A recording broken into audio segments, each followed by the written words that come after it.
దీపం కొందరిదా అడవిని సైతం వెలుగు కదా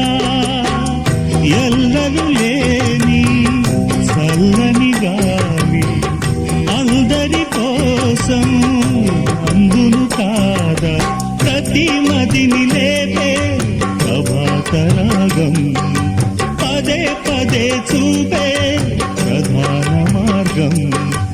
ఏది సొంతం కోసం కాదను సందేశం